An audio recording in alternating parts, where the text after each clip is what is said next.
17 বছরের শিশু ফায়াজকে হাতকড়া পরানো ও দড়ি দিয়ে বাঁধা ভুল হয়েছে। হাইকোর্টকে এমনটি জানিয়েছেন রাষ্ট্রপক্ষের আইনজীবী। ফায়াজকে শিশু উন্নয়ন কেন্দ্রে পাঠানোর আদেশ বাস্তবায়ন এবং রিমান্ড বাতিল হওয়ায় আপাতত হাইকোর্টের আবেদনটি নিষ্পত্তি করা হয়েছে। বিচারপতি খুরশিদ আলমের নেতৃত্বাধীন দ্বৈত বেঞ্চে এ নিয়ে শুনানি করেন সিনিয়র আইনজীবী ডক্টর শাহদিন মালিক।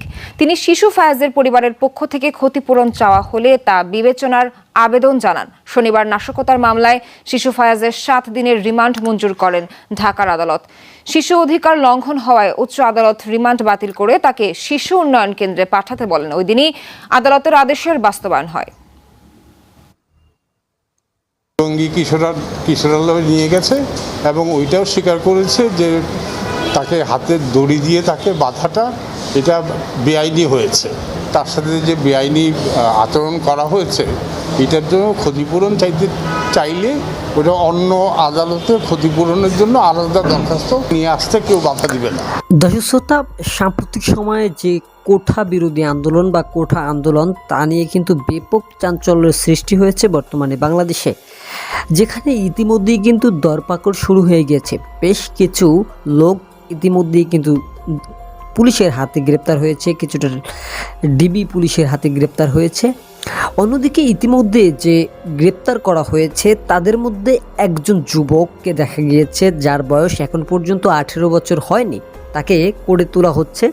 কিন্তু সেই যুবককে হাতে দড়ি বেঁধে তাকে করে তোলা হচ্ছে, তা নিয়ে কিন্তু ব্যাপক চাঞ্চল্যের সৃষ্টি হয়েছে ইতিমধ্যে।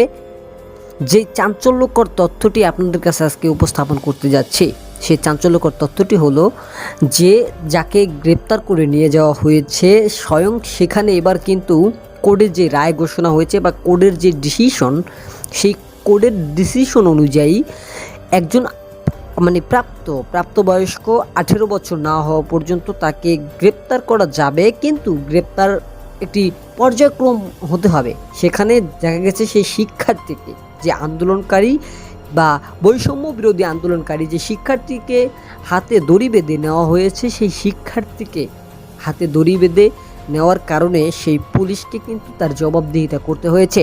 কেন এমনটি করেছিলেন? অন্যদিকে বর্তমানে যেই মাননীয় প্রধানমন্ত্রী রয়েছেন সরকার কর্তৃক, তিনি কিন্তু তার যে নির্দেশ অনুযায়ী বা তার যেই নির্দেশ তাতে কিন্তু দড়ি বা যে হাতকড়া পরিয়ে বা শিকল পরিয়ে নিয়ে যাওয়াটা কিন্তু আদালতের রায় না। সেখানে কিন্তু পুলিশ সদস্য যারা রয়েছেন তারা কিন্তু এই কাজটি করেছেন।